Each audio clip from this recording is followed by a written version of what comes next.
we go. Hi, everyone. Thank you so much for joining our event this afternoon. My name is Anastasia, and I am the events manager for Bank Square Books in Mystic, Connecticut, as well as for our sister store, Savoy Bookshop and Café in Westerly, Rhode Island. And again, we're just so glad that you took some time out of this beautiful Saturday afternoon to come join us, Susan Mallery and Susan Elizabeth Phillips, to celebrate Susan Mallery's new book, The Friendship List.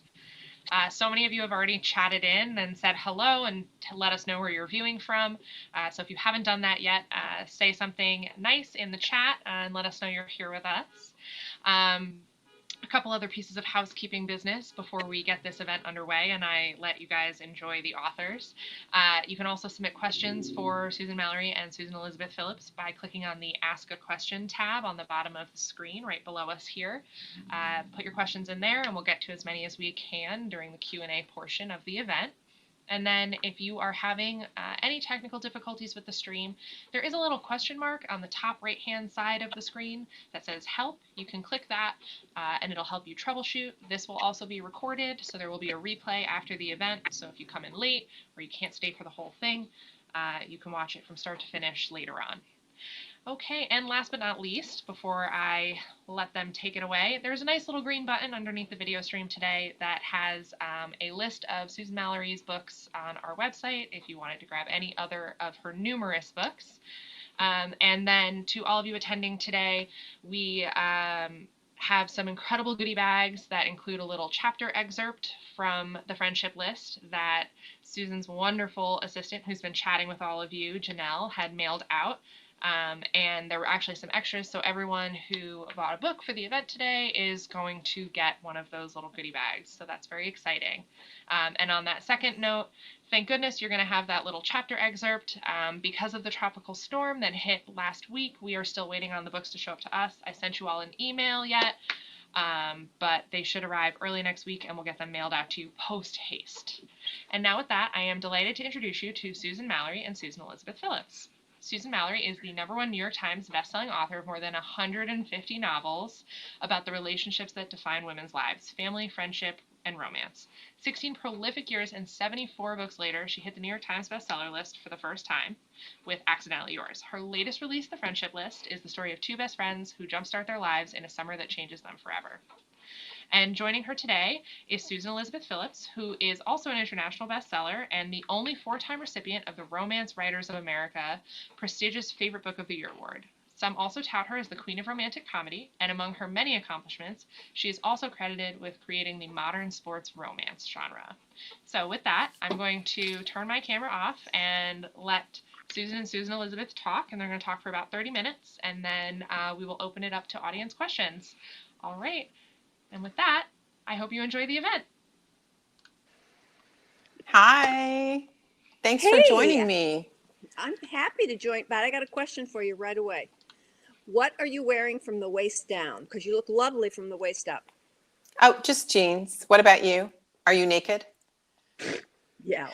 No, I got my favorite denim shorts on. Okay. There's a real disconnect when we do these between the top and the bottom, right? Yes, I saw something online today that it was pajamas and the top was a very nice top and the bottom was like animals or the rainforest or whatever. So you could have the complete disconnect and you could buy it that way on purpose. But now I'm in, because it's like 62 and raining here in the Seattle metro area. Hot. Yeah, I'm in the Chicago area and it's hot here. Oh, so you're back in the Midwest. Yeah, right. Yeah. So I got to talk to you first about The Friendship List. I read the book. I got an early copy of it because I know this is a book that was scheduled earlier, and then because of the pandemic, it got postponed. And now you have the very small shipping issue here, although that one is quickly resolved. I think, this is just my opinion, but I think this book is just perfect pandemic reading. We've been talking about what readers have been telling us about what they want to read now, and they are not wanting to read horror. They're not wanting to read really heavy books now. Thrillers and all that, yeah. Yeah. They don't mind like cozy mysteries or something, but they want comfort books and then they're rereading them. And I agree. Yeah. It's like, the Scooby-Doo level of violence and death is about all I can handle. And I think a lot of people feel that way. And we were talking about this before. It's really funny. You know, the covers are, we've had the cover for over probably close to a year, but look, they're socially distanced. So Well, yeah, yeah. the feel good is really important right now. And you want to laugh and it's very funny. And it just takes you away. I think it's a perfect summer book, but it's a perfect pandemic book, which Yeah. obviously was not on my mind when I wrote it. I know it's really so true. And I know that I enjoyed the book, and I especially enjoyed your two heroines, um, Unity and Ellen. So I know a little bit about them, but why don't you tell the people who haven't yet read Friendship List a little about them? And then I want to Well, know which is your favorite. um, I got Ellen first. I don't know what it's like for you, but for me, I generally have the character, and I refer to it as a character who takes me into the book. So there's one character which I get him or her first, and it's like, oh, that's interesting, and then you build the story around them. So I got Ellen first. A reader had sent me a little note saying you should write a book about empty nesters, and I thought, okay. And if you're here, thank you for the idea. And I apologize. I know this isn't what you were looking for. So I shut down and I walked away to start dinner. And I thought, I really don't want to. They'll be older. They probably don't have anything to talk about. I'm really not in the mood for that. And I started, getting all the ingredients out and chopping the onion.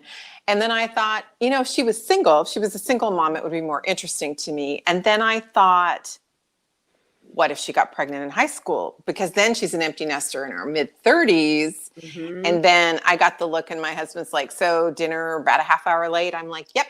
And went back to my office and wrote up some notes, and it eventually became the friendship list. But yes, the idea of Ellen. So Ellen's a single mom. She gets pregnant the night, I believe, of her junior prom, and has her son, Cooper, and they're a real team. But he is now going to be a senior in high school, and they're talking colleges. She overhears him saying he can't go away to college because she doesn't have a life without him and he can't leave her. And she is devastated. She's a great mom. She loves her kid, but she wants him, fly, be free, go live your best life. Don't stay because of me. So it's one of those moments where you are living your life and you think everything's fine, and you get an accidental view of how the world sees you. And it's never that they think you're, really beautiful and your butt skinny. It's never that. It's always something you don't want to hear. And so Ellen completely freaks out about this. Ooh, sorry. Okay, let's not do that again. Technology. I'm on a string and that's not good for me. Oh, I know. I should not be tied down. I'm too moving. I move too much. So she realizes she has to change her life, and her best friend Unity is also stuck, but Unity firmly believes she doesn't care what the world thinks. She is right. She's where she needs to be. Her husband's been gone for 3 years. He was a soldier, and she has no interest in moving on. But because she loves her friend, they come up with this idea of the friendship list. They're going to change over the summer. And they come up with things they're going to do. But Ellen means it. I love her enthusiasm in everything she gets involved with. She's all in. Unity is faking it. She has no intention of changing, but she's going to go through the motions because she wants to help her friend who she loves very much. So that is the premise of the book. But Unity discovers something happens. You take one step. Not a big step, a tiny step, and then you take a second step, and before you know it, you've moved on, and that is shocking for her. I think Unity was especially interesting to me because her comfort zone is with senior citizens. Mm-hmm. And being a senior citizen myself, of course, I really identified with Dagmar, Unity. Oh, don't you love her? I love her. I love Dagmar. I want to be Dagmar. Oh, me too. And the wardrobe. I mean, I could never do it, but she has fabulous clothes. I could do it if I had a friend who pushed me into it, but on my own, I wouldn't do it. I really enjoyed that relationship, and I enjoyed the idea that that Unity's comfort zone was with these seniors. That was interesting to me. It was a fresh idea. So was there one of them that you felt closer to? I know that when you're when you're writing a book, you feel loyalty to both of your characters, to all of your characters. Yeah, I agree. Unless there's somebody you're supposed to hate, which I didn't have in this book. No, you But don't. Ellen, I knew from as soon as I got the idea that just went chick right in the head. I'm like, I know her. I know where she's going. I had a basic idea of her premise. Unity turned out to be more challenging. And I need you to breathe a little bit, Susan. I'm going to talk about something that makes you very uncomfortable. So when I plotted the book, I had Unity's story. Here we go. Well, and I brought this. I have a visual aid just for you. This is the my plotting. It's just sick. So I had her storyline, and it was clicking along. And these are basically two love stories. And Unity's hero is Thaddeus. And when she met Thaddeus, I had to stop because you're in the zone, and I was writing, and I knew what was supposed to happen, and we went in a completely different direction. And I finished the scene, and I thought she was further along. I didn't know she was that damaged, that stuck. And I finished the scene, and it's like, I need to go do some replotting because this is not happening. What I had. So I stopped and I replotted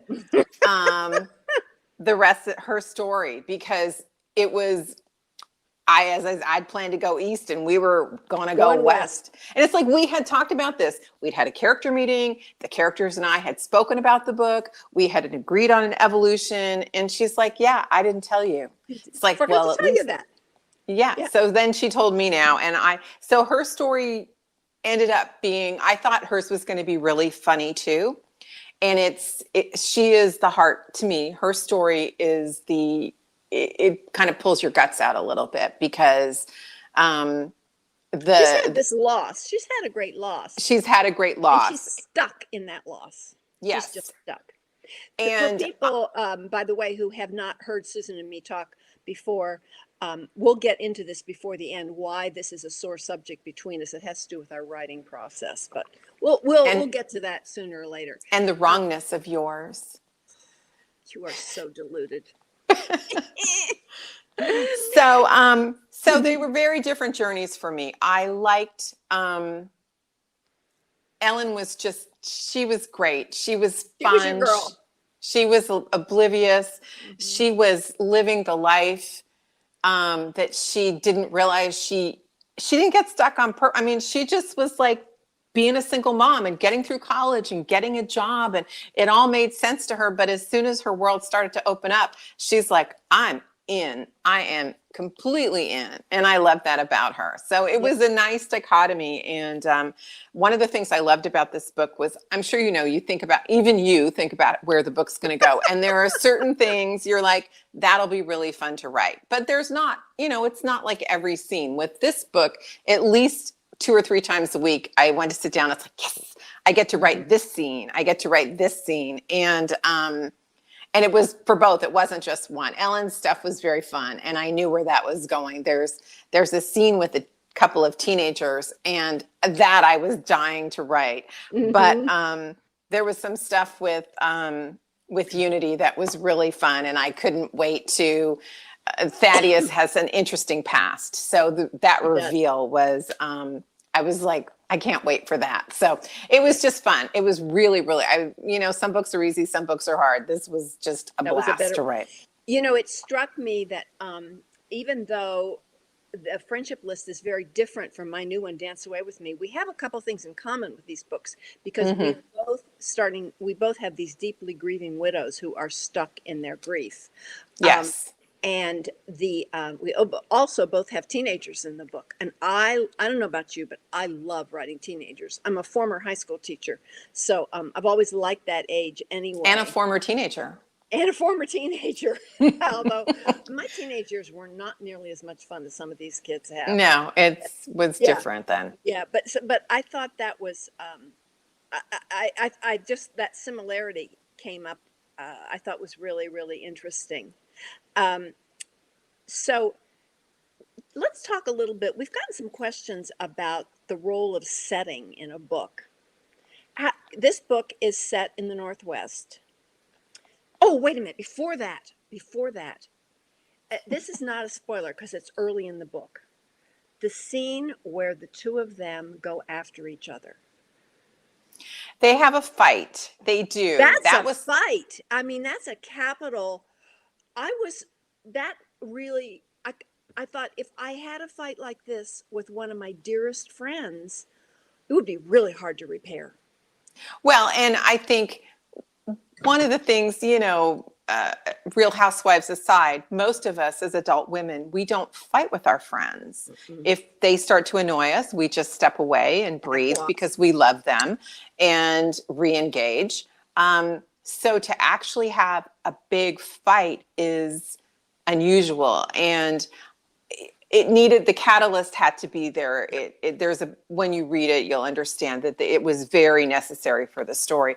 But yes, some things got said that were not Hurtful. mean, but Really they hurtful. But they were true. They were true. Especially, I think Unity needed. This is the first step for Unity. This is where this forces her. Her love for Ellen is stronger than her grief. Yes. And that is why she can take a step. And so, but the fight was very hard to write. I don't like that. It's not, I don't do a lot of fighting in my books. I don't fight a lot in real life. And I had to punch it up in revisions. It was like, You did. I Because did. There's no motivation for the book if that honesty and that kind of reaching to the gut isn't there. Then you've lost the motivation. I thought that scene was brilliantly done. Oh, thank you. It was hard. I love conflict in books. I really enjoy the push-pull, but two best friends, I mean, they're each other's family. For them to have that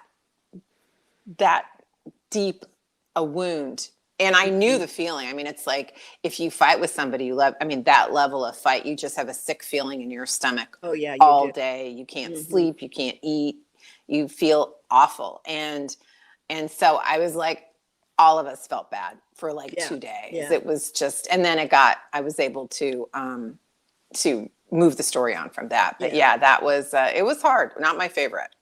Well, let's talk about setting a little bit. What attracts you to a certain setting? Do you gravitate? I mean, I know that I gravitate towards certain settings. Do you do that too? Talk a little bit about it. Well, there's one of the things is I 5 or 6 years ago, I submitted an idea for a story set on the East Coast because I thought it would be interesting. And I heard back, sweetie, you're a West Coast writer. You need to stay there. I don't even know what that means. But I'm like, okay, sure, whatever. So I like the settings. I'm an LA girl. I grew up in Southern California, so I love going back. I knew there was going to be a road trip because Ellen takes a road trip. That's a great road trip. It was a fun road trip. A lot happens. It was funny because they go to these places, and I read a review that said, all these places we can't go because of the pandemic, you can go through the book. So that was fun. Yeah. And then the little town is based on a town in Eastern Washington called Ellensburg. They do not have the big retirement community, but that's kind of where it is for those of you familiar with Washington State. So I felt the setting was interesting to me because the contrast of Unity's life and Thaddeus's life. Thaddeus actually lives in a condo like a quarter block from mine. And I've been to his condo. We went to a charity event. It was a baseball player's condo. It's worth about $25 million. We bought the ticket for the cocktails. We did not buy the dinner ticket. I want to make that really clear. We really couldn't afford the dinner ticket. So I have been in the living room of this gorgeous condo, and it stayed with me. So that's what it's based on, is this baseball players. But the door opens. Were you like running into the bathroom to take notes while you were there? I really wasn't comfortable with that. After the governor showed up, it was like, I'm just going to stand in the corner and try not to spill my glass of white wine. I don't like white wine, but I took it in case I spilled it. It won't stain like red will. So I've done that a couple times too. Yeah, just stayed in the corner, and then they I very didn't politely stay in the corner, but I had the white wine. Yeah. And then they very politely said, those of you with the cocktail tickets get to leave now. So go enjoy your evening somewhere else. And then the rest of them went to dinner. So it was very fancy, but I love that condo. So I love the contrast of the town and the little town and Thaddeus's very wealthy lifestyle. And there is a Maserati that is that Maserati that drives around town. So I've seen it. So his car is a car Not that I driven it, but you've seen Oh it, God, right? no. I mean, I've seen it like I'm waiting to cross the street and it goes by. I've seen it. Yeah, that was really fun. But in your book, the setting it's not a character, it's like 5 characters because Yes. it's such a huge part. And so tell me Mhm. about that because that was fun. I know readers Yeah, will. I like to write small towns, even though I live in the Chicago suburbs. And in Dance Away with Me, I created this town called Tempest, Tennessee. And the heroine, who is this deeply grieving young widow, is in this cabin above the town of Tempest. And we have a lot of the characters in the town that she interacts with, although she doesn't. That's the last thing she wants to do. She Right. wants to be alone. She doesn't want she's very much like Unity. She wants to be in her safe little zone. And of course, when she meets the hero, that doesn't happen. But I love writing small towns. I love writing Chicago. And even though I'm a born and bred Yankee, I love writing about the South because I really feel that you can make any damn fool thing happen in the South and readers will believe it. I agree with you. To all of our Southern readers out there, you know I'm right about this. It's true. Well, because it's unique in the character.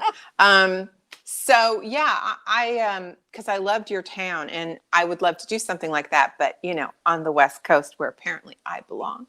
But you have with Ellen's Town, and the Yes. contrast between that town and where Thaddeus lives is very marked.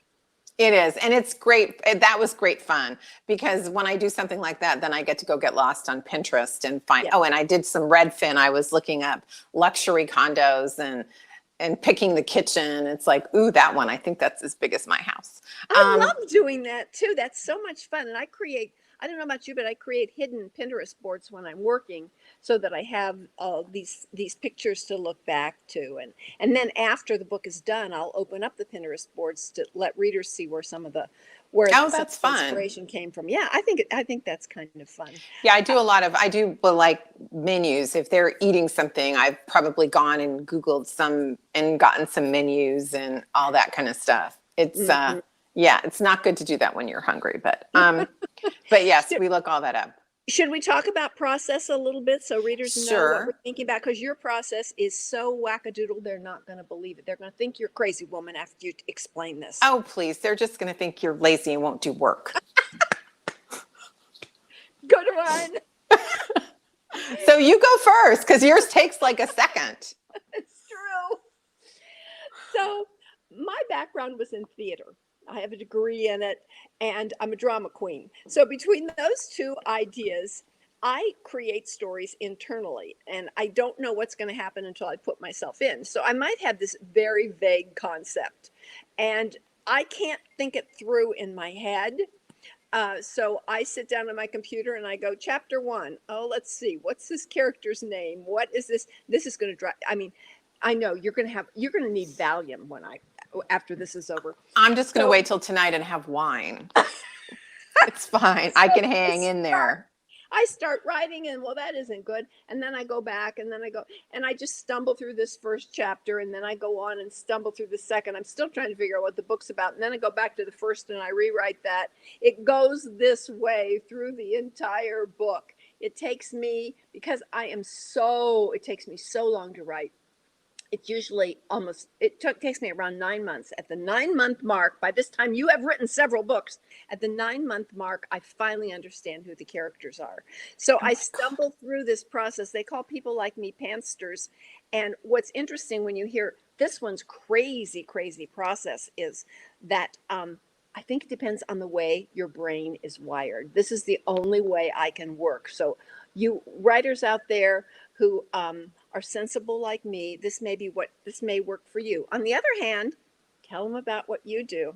I'm Well, gonna like. I need wine for this.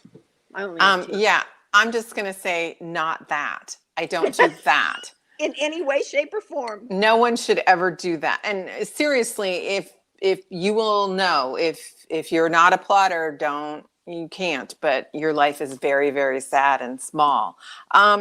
So I come up with an idea and then I play with it for a while. While I'm doing other stuff, it sits. And if it becomes book worthy, then I start figuring out who they are, where I'm going, where it's set, that kind of thing. And then I will usually have 2 or 3 single space pages, more backstory than the actual book, but a premise. And I send it to Janelle, my beautiful assistant, who will brainstorm and send back to me 47 things.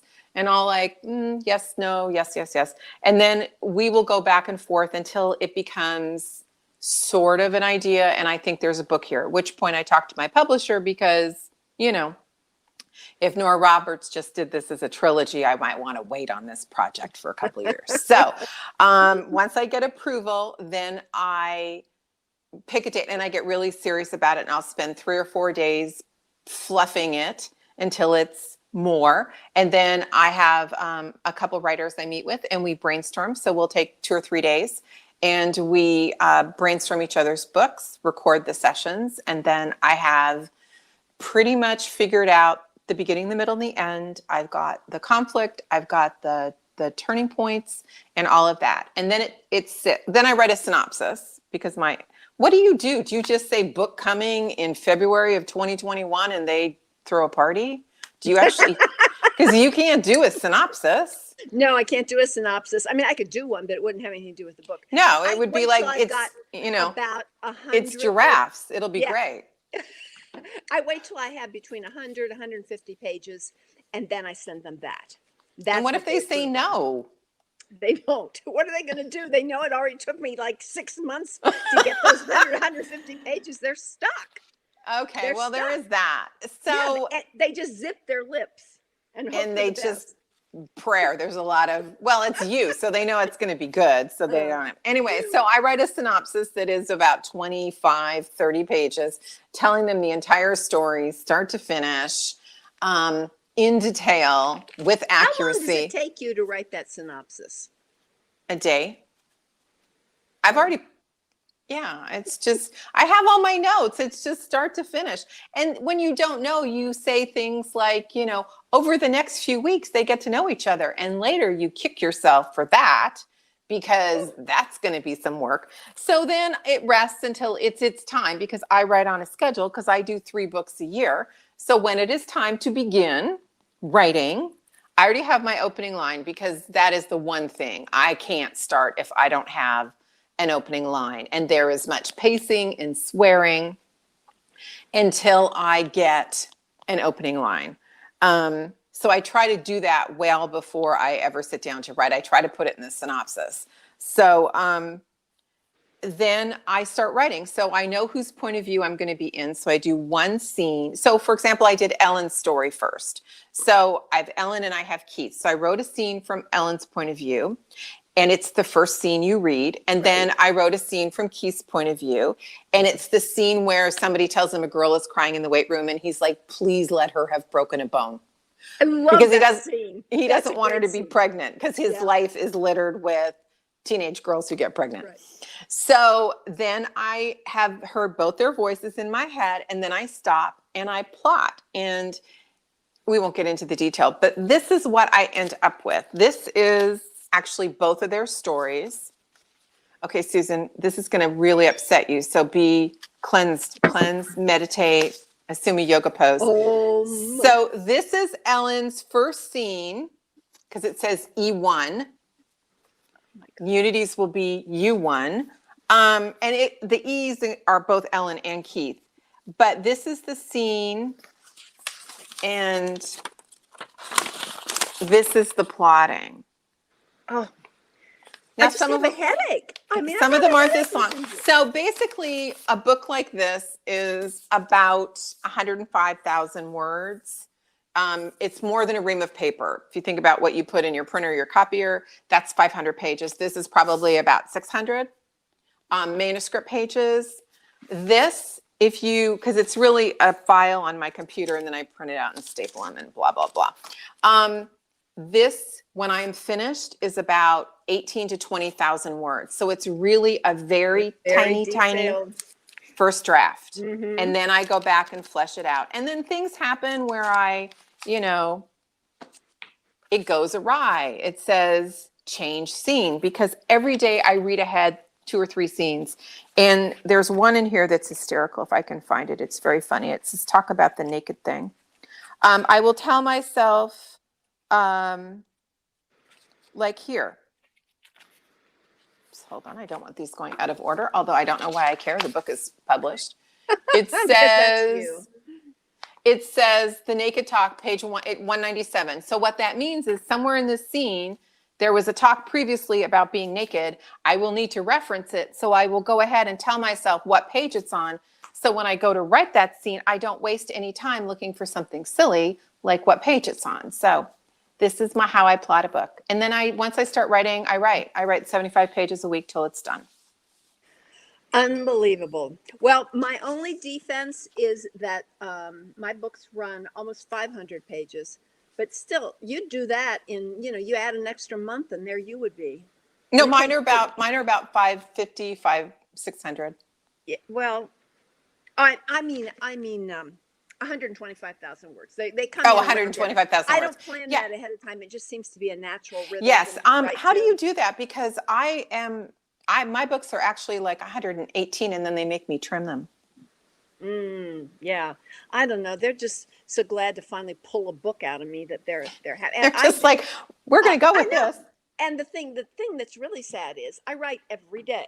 I'm very, very disciplined about my writing. You are.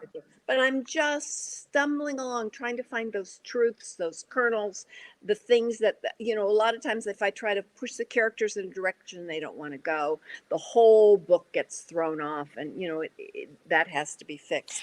But don't you agree that your process, there is no one way, there are more efficient ways to write a book, which is definitely your way, but there's no one way to write a book. Readers need to writers have to figure out what works with their own brain and their brain. There is genuinely a mind issue. Our brains are all wired differently. And I think the proof of the process working is to simply pick up one of your books and read it. Obviously, it's a fantastic process that works. So I couldn't do what you do because I would go insane. I need to know what's happening because otherwise I'm anxious all the time. And knowing that I've worked out the issues makes me happy. You have to feel your way because no one can tell you. You can't even tell yourself. They have to reveal. Yeah, yeah. So it is how your brain works. I couldn't, if I knew what was going to happen, I couldn't get myself to the computer. That is my motivation to figure out what happens. But you have produced a wonderful book here, and the readers are really responding to it. I think readers understand they understand the 2 characters. So, I see a familiar face. Hi, Anastasia. It's that time. I thought I'd jump back in. That felt like a really great place to sort of pop in and say thank you for this incredible conversation. It's been so fun listening to you two talk. You truly do. Susan said that she and Susan Elizabeth have an incredible rapport, and my goodness, she was not lying. So with that, I thought as long as you guys are ready to go, we could crack on to some questions. What do you think? Hit it. Yeah, absolutely. Okay, awesome. So Lisa asked, and this is upvoted by a couple different people. She was wondering, where did you 2 meet and how?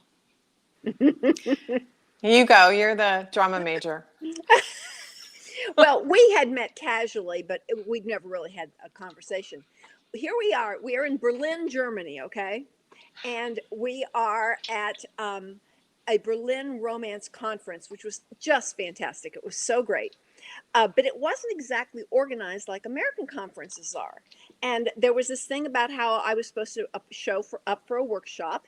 And I went in, and there's Susan, and there's no moderator. We look at each other, and we have to start in. Now, some people speak English, some people don't. And we who have never spoken until like a minute before this about this workshop have to do this workshop. And that is where we discovered this whole thing with the opposite writing processes, which we have absolutely loved being able to talk about because it's so validating to so many writers. So that was where we really, really got to know each other, was Berlin, Germany. And then she went off to Spain, I believe, to continue her book tour. Oh, I did. I stayed in Germany and then I flew home. Yeah. I was tired. That's hard. Tour in Europe it sounds glamorous, but it's exhausting. I don't know. It's a lot better than touring US because they give you more time and you get to be on those wonderful trains. The US, you know, how it is when we're on a formal book tour. We're up at 4:00 in the morning to catch a plane at 6, and it's that was my tour.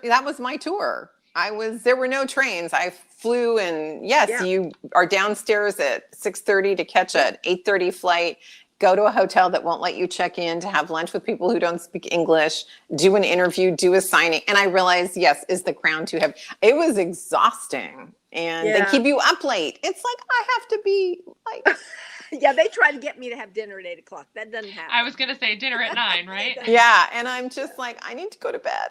I'm very, very tired. Oh my goodness. So now, since you met and developed this friendship, have you guys ever worked in like a writer's group or a plotting group? Oh, that could at never opposite happen. of each other, at odds with each other. Have you not been listening to us? Yeah, her head would explode if she sat in a plotting The session. whole time I would be going, really? How do And I you would know have that? nothing to How do you offer. know that's what's going to happen? Yeah. Yeah, no, we could never do that. But we have done this a couple of times. The same workshop talking Yeah. about plotting, and Yeah, it's we pretty really fun. enjoy it. Yeah. That's very, very funny. Okay, let's see. What advice would you give your younger self about writing? That's from Carrie. Susan, you go first on this one. I would tell my younger self to maybe tone down the stress. It's like going to be okay. I'm very attentive to my career. I work really hard, but I could have taken a couple of afternoons off. It would have been okay. Yeah, I would have told myself to have faith in the process because I swear my first 10 books, I wrote so much of them in despair because I just thought I never can do this. I can never get to the end. And it was part of that making peace with process. And finally, now when I'm in a complete mess and the book is a mess, I no longer believe it's going to crush my career. I have enough faith in myself to know that I can work through it. But I did not know that for a long time. That would be what I tell myself. Yeah, absolutely. I think everyone could stand to have a little more faith in themselves, right? Yeah. Oh my goodness. And our audience, they are just so committed to you two writing together. So Christina says, after a talk about your extremely different styles in writing, would you ever write a book together, alternate chapters? Oh my God, no. They're just mean out there. They're just I know. mean people. Well, I could do it. I you? would just give you every other chapter. I don't know what you would do. You know what? As I wrote my chapters, you'd go off and be writing another book. Yeah. It would take you, as long as it would take me to do one chapter, you'd have half a book written. I would. That's true. And then, yes. And then I would write the second chapter and you would be like, oh no, they've moved to Mars. Didn't we talk about this? We have to go back and rewrite from the beginning. Yeah. Oh God, no, that would That's no. hysterical. No. Nobody's asked us that one before. Oh goodness. Now this one's definitely for Susan because Susan Elizabeth, you would not do this. Susan, do you ever color code when you are creating your storylines or your characters? Do you ever like highlight or? I actually don't. No. But this is funny. So I don't start with this typing. I have these big cardboard boards and I do Post-its. And if it doesn't go well, if it's just not clicking, I will change the color of pen. Obviously, I've picked the wrong pen to help me fill in because I start with Post-its and then it expands.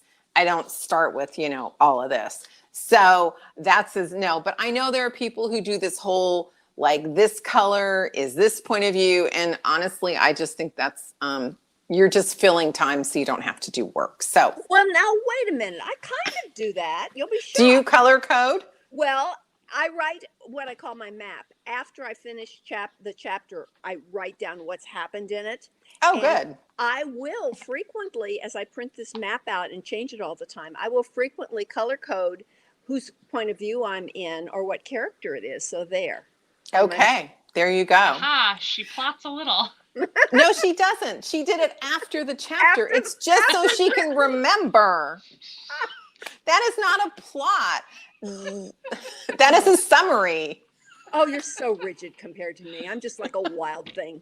You are. You are definitely a wild thing, and I'm definitely the mom. I get that. So now Susan asks, where do you write and when do you often find yourself writing? Do you stick to a schedule or when the mood strikes, or how does when that the work mood for strikes. Yeah, that's what Mallory does. She writes when the mood strikes. Now, when do you write every day? Yeah, I write every day. I write in the morning, and in the summer I write on my screen porch with my laptop, and in the winter I write in my living room, and I have a gorgeous, beautiful office. I can't show it now, but it's 2 stories high with beautiful windows and everything, but I'll write there. I just kind of do my business and social media there. But yeah, I write in the morning. How about you, Susan? I also write in the morning, and I try, like right now I'm in a book, and starting Monday morning, I will write first. I will get up, I will feed the pets, I will get coffee, I will come to my computer, and I will do 5 pages before I do anything else, because I'm not as disciplined right now as I need to be. So 5 pages, then I can go have breakfast and deal with some other stuff and then come back. Because once I've got the first 5, then then I've done it, and then I can finish my page count for the day. But it's, mornings are my fresh time. And then I know, Susan, you have this too. The writing becomes the least of it. There is so much other stuff to do. And if all we had to do was write a book, it would be like, it would be great. But there's 1,000 things every single day. And they know when the writing's not going well, because that's when all the stuff comes. And it's like, ooh, well, I could go talk to them about the cover. And it's like, no, pages, pages, pages, pages. But it's so tempting when you're having trouble with the scene, or when you really are stuck. It's so tempting to get on email and to do social media. Oh, and absolutely. Do all those things that seem so you can kind of convince yourself you're working, and you are working, but you're not writing. Yes, exactly. So, but yeah, so I'm in my office, and I work best there. I've got a white noise machine if I click it on, I've trained myself so that when it goes on, my mind goes to the screen. And I'm very careful. If I'm having a super bad day, I turn off the noise machine, because I want it to be, when I turn it on, I write, and I write well. And so if I'm not writing well. That is really smart. They're kind of tricks to that, and that makes all kinds of psychological sense. Yeah, and if you like scent, you can do it with scent too. I have a friend who peppermint's a good one, because it's very energizing. So she keeps essential oil. I just knock it over and stain everything. So a white noise machine is safer and cleaner. It's safer, yeah. Okay, so this one is from Zena, and this is for Susan. And Zena says, your books got her through a horrible divorce, and she wants to know how it makes you feel that your books help people get through difficult times. I love that. I really, I appreciate hearing that so much. I too have been through a divorce, and it's a tough time. And yes, books help me escape, and it gives me tremendous joy to know that I can help other people. And on the days it's going very badly, there are times I think about this, and I have a very wise writer friend, who has said every book is somebody's favorite. So even when it's really hard and I think I hate everything about this, in the moment, I just tell myself, this book is somebody's favorite, and get your butt in the chair, because this book, there are production people waiting on a practical level, and on an emotional level, this book is going to help somebody. I've been doing this long enough to know that this book is what somebody needs. So I need to stop feeling sorry for myself and just do the work. So it's very gratifying to know that. It makes me happy to know that I've helped. Well, that's awesome. All right. And then Zena has a question also for Susan Elizabeth, and she wanted to know how many books have you published and what is your favorite of your books? Can you pick a favorite child? I think that Dance Away with Me is my 24th book. Wow. My first one was published in 1982, and my favorite book is always the one I have just written. My least favorite book is always the one I'm working on. It seems like that always happens. Yeah. I mean, I love my standalone books, but I love the Chicago Stars books and the Wynette, Texas. Us too. So it just depends on my mood.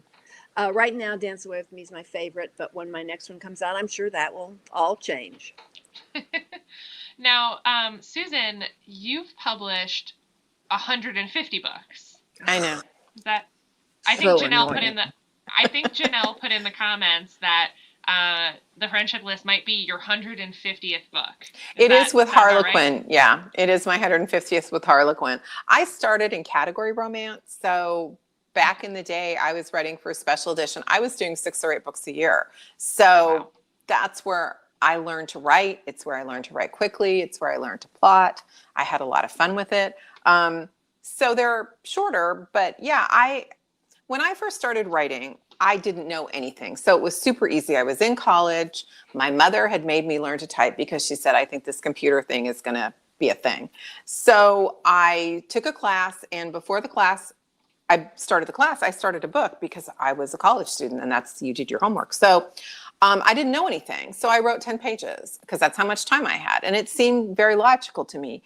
And I kept writing my 10 pages. And then I joined RWA, and I sold my first book, and I was at conference, and I went to a workshop with Linda Howard, and one of my heroes, and she wrote 2 pages a day.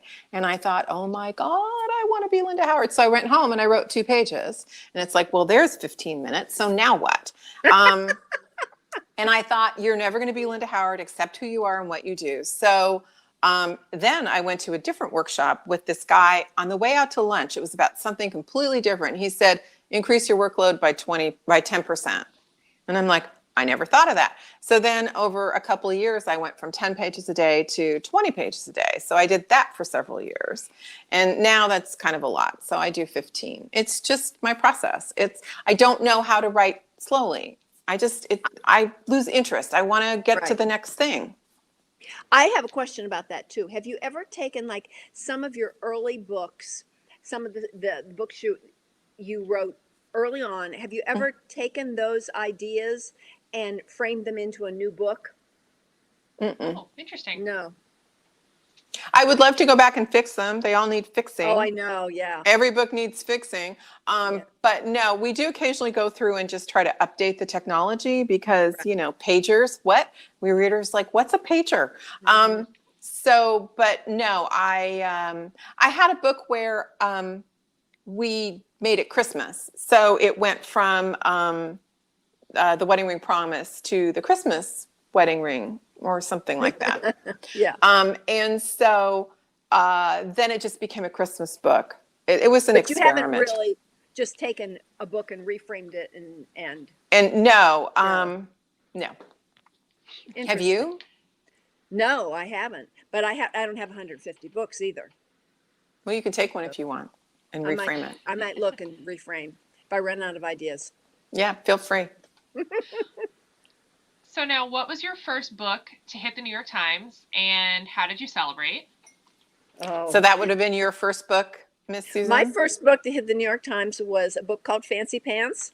And, I love that book. Yeah, it edged on, and that was early in my career. And the editor called me and she said, you better be sitting down for this. So I sat down. She said, your book made the New York Times. And I said, oh, that's so cool. I got off and I'm like, that's how ignorant I was. But yeah, that was the first one. But it didn't mean anything to me because I didn't really understand how important that was, especially in New York. I'm not sure it's that important with readers, but it is very important with publishers. It How is. about you? It was funny because I I had the extended first, and I was sick, and I was trying to take a nap, and I couldn't breathe. I had a horrible cold, and my phone rang at like 10 to 3. It's like, who is calling me? And it's my agent. It's like, it's almost 6 o'clock. Why are you calling? And she's like, you hit the extended New York Times list. And I actually said, I did not. I know what the print run was. I could not possibly have hit the list. There's no physical way. And she's like, wow, no one's ever argued with me. So, and then the next book I had out, Sweet Talk. It was a trilogy. The first book hit, and it was like, and it was right before there was a group, Romance Writers of America, that I used to belong to, and right before National Conference. So I got to go to conference like 2 weeks after hitting the real New York Times list, and it was fabulous. It was magical. Yeah. And we both hit #1 on that list, which I think is really cool. That was cool, but I have to say, my reader email, I mean, it's great and everything, but my reader email means a lot more to me than hitting lists. I was going to say it didn't change. No, Nothing. That's the thing. It's funny. So the first time I hit the real list, writer friend called in the morning, called about 8 o'clock. And she said, so God, you hit the list. That's so great. How do you feel? And I said, hold on. The dog just pooped. I'm going to go flush it. And then we'll talk. That nothing changed. Nothing changes. Now they send you flowers, and that's lovely. But my readers, it's not like they suddenly started emailing me, oh, your books are so much better now. They don't care. And if they don't care, then what my readers think of me is the most significant thing in my career. Yep. And so if they love the books, great. But you're right. They don't care. They don't care. And so it's lovely. But it is a New York thing. The readers want the next book, and they want it to be good. And that is always my goal. The next book needs to be better than this one. And that's what matters. Yeah, totally. Okay, let's see. We have a question from Christina here about pets. So, do you have any pets? How many? What kind? And do they like to help you with your work? Well, Susan, I have Mr. Bill, my husband. Susan and I were just talking about this. I have 4 grand dogs and 2 grand cats and 1 grand horse. But there are none of these pets actually in the house with me. But I'm a dog lover. And then you, on the other hand. I have pets. Is he? Yeah. So here, I'm going to. He's still behind you? He's still behind me. Alex. So this is Alex. Hi, baby. Alex loves his mom. Alex and I are very close. At night, he sleeps between me, my pillow, and the end of the bed, which you can imagine, he's 15 pounds. So, and he doesn't always sleep the human way. Sometimes, for those of you who have seen Ice Age, he sleeps like Sid. So that is a problem. And then we have his half-sister, Lucy, who hates me. And then we have a miniature poodle, 13-pound poodle, Kelly. And she's with her dad. No, she's gone away. One of the ways I've gotten to know your pets is through your Instagram page. You and I are both pretty active on Instagram. Yeah. And so I like to steal people's pets because readers like to look at those pet pictures. So I like to steal their pets and act like they're mine. But you posted a picture of Dance Away with Me with Alex on your Instagram page. It was great. Alex is very cooperative. He's super low key. they're ragdoll. So he's fine with any of that stuff. And he's so handsome. So yeah. He's very, very handsome boy. Very handsome boy. Well, before we get to the last few questions, I feel like this is a really good place to just pause for a second and say we're going to take a couple more questions before we wrap up right around 3 o'clock. But we also have a raffle to announce. I know. Exciting. Yeah. So just in case you missed it, Susan generously did a raffle for today's event for this really beautiful set of bags from California Innovations. And so what I did was I took all of your names who bought a ticket for the event, and I put them into a randomizer. And the winner is, drum roll please, Zena Lynch. Oh, Zena! Congratulations! So, yay, Congratulations! So Zena, I am going to send your information to Janelle and she will mail that out to you. Congratulations for winning the raffle. And then just again, as a little reminder, everyone who is here in the event today is getting that awesome, really cool little goodie bag with all those little special friendship list treats and the 3-chapter preview of the book. And then we're also getting your books mailed out to you as quickly as we can. And with that PSA out of the way, let's jump back into a few more questions before we have to go. Okay, so let's see. We've got a lot more questions about writing. So one question here is from Judy. Judy says she loves series because she really enjoys going back to old places and friends. Do you prefer series or standalones? And then the second part of that question is, do either of you have a series in the works?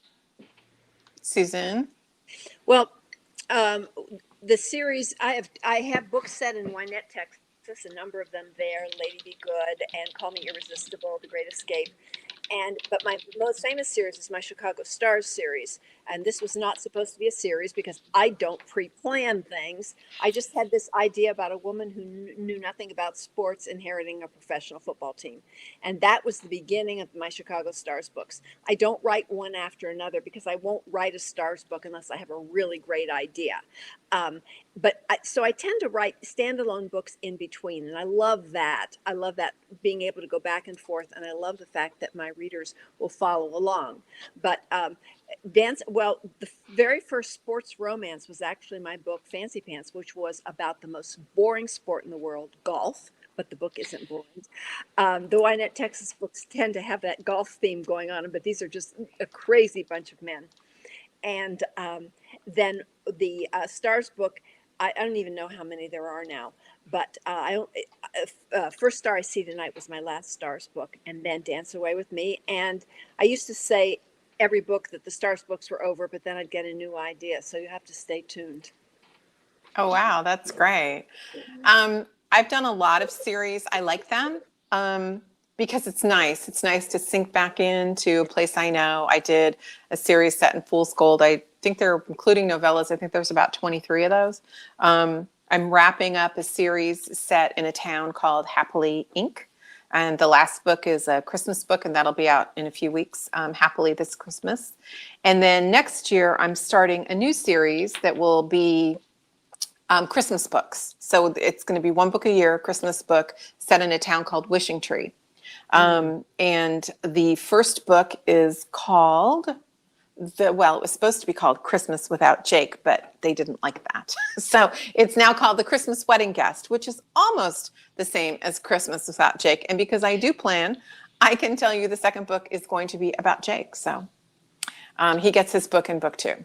I haven't, and I know who his heroine is, but that's kind of all I know. And he's got a great mother who is meddling. I love meddling mothers. It makes me happy. I do too. I do too, because I'm one of them. That's why I love them so much. Yeah. Yeah. More involved is better. I'm saving you time. You don't have to make the decision. I made it for you.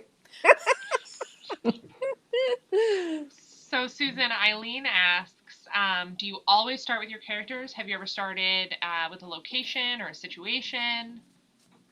Oh, that's really interesting. I think I've always started with character because that's really what the book is about, is these people going on a journey. So I'm pretty sure I've always started with a character. I've thought like I would like to write about something. And but then I have to wait for the right character. For example, and somewhere I have my Post-it. Here it is. No, I've lost my Ramon Post-it. Oh, well, I had a Post-it here that said, I want to write about a parrot named Ramon. I don't know why, but I do. So I'm waiting. I am waiting for Ramon to reveal his family to me and what the book's going to be about, because it's not like I write children's books. So I have that, but until it becomes about real people, although Ramon feels very real to me right now, until I have more than it's that. It's definitely, because we read fiction, we read nonfiction to learn, we read fiction because of how it makes us feel. And what makes us feel is who the people are. And so it has, to me, character informs everything. Yep. Yeah, absolutely. Awesome. Okay. Susan, one final question for you, and then I have a conclusion question for both of you. So, Melinda asks Susan, we talked a little bit about fixing and rewriting books earlier. How do you feel about the friendship list? Are you completely satisfied with how it came out, or is there anything that if you could, you would go back and tweak?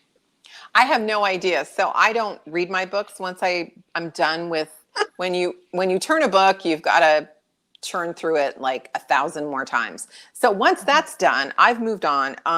But in a year, I will listen to the audio recording of the book because that's how I learn a lot about my writing and what I would fix. So in a year, I will listen to Tanya's narration and I will figure out how I feel about it. But I try to listen to all my books in a year. I learned the words I use too much. I think that beat went on too long. This should have been tighter. Or sometimes I finish it and think that was really good. I'm happy. So it just depends on the book. But so I don't know yet. Hopefully I will be happy. Awesome. That's a really interesting process. I think that's really cool. All right, and finally from Carrie, but I think everyone is wondering, what are both of you working on next? Susan? I'm not telling. I will say that it's going off to my editor next week, and I'm just focused. I'm really so focused on making sure readers find Dance Away with Me that I'm not distracting with anything else. But I know what I'm doing next. But stay tuned. Susan and I both have really active presences on Facebook, on Instagram, and as soon as I'm ready, it will be announced there. Okay. How about you? I bet wow. you can. Yeah. So next up for me, I have a book in October, Happily This Christmas. My next hardcover is in February, The Vineyard at Painted Moon. That's a gorgeous title. It's gorgeous, and it's a beautiful cover. And that one's really fun. I have a book out next summer. I don't know if I'm going to share the title yet. I think not. And what I'm working on is actually the book that comes out in February of 2021, because I like to be very far ahead. So if something happens, yeah, I have friends who turn a book in, it's published 6 months later. I would be covered in hives. That would make me so anxious. I finished this book a year ago, February. And it did get moved. It was originally published the end of May. But yeah, I'm about a year and a half ahead of my pub dates. And I turn my book in a year before they're published. And that makes me happy. It allows me to relax. If something, I used to say if I get the flu, but no. So if something happens, there's plenty of time. Life can be calm. I hate crunching a deadline. I vowed when I got a place in my life, I never had to do it again. I wouldn't. So life's too short. Yeah, I am really super far ahead. So I am writing a book. It's a mother-daughter book. It's they're currently not getting along. I hope they end up getting along before the end of the book. They're going to. It's okay. So I just have to say this. So does everyone agree this is like really freakish? So the mother and father are divorced. And the mother is like in her mid 40s. The daughter is 22. The father is dating the daughter's fiance's twin sister. Can we all say ick together? Yeah. I know. Isn't that the best? That's going to be great, though. It's fabulous. Yeah. Yeah. That's good meat for a story right there. Mm-hmm. I know. It's like, really, Dad? You couldn't find another 22-year-old? Oh, my goodness. Well, ladies, thank you so much for joining us this afternoon. This has been so much fun. Even when you couldn't see me on screen, I was over here just laughing out loud. All the people walking by my office that can see me from up here must think I'm crazy. And I just want to say to all of our viewers, thank you so much for taking some time out of your day to tune in. If you want to buy any of Susan's books outside of the friendship list, since you all already bought a copy of that, you can do so by clicking the link below. And then that'll also link you to Dance Away with Me from Susan Elizabeth Phillips. That's also on that list, so you can grab a copy of that as well. And then don't forget to follow our wonderful authors here on social media, because it sounds like they've got some really interesting insights into their lives. And we'll put their social media handles in the chat following the event so that you can check them out. Thank you. Thank you, Susan, so much. And thank you, everyone, for coming. And thank you, Anastasia, for hosting. This was fabulous. So much fun. Thank you. Thanks. All right. Have a great afternoon, everyone. Thank you. Bye.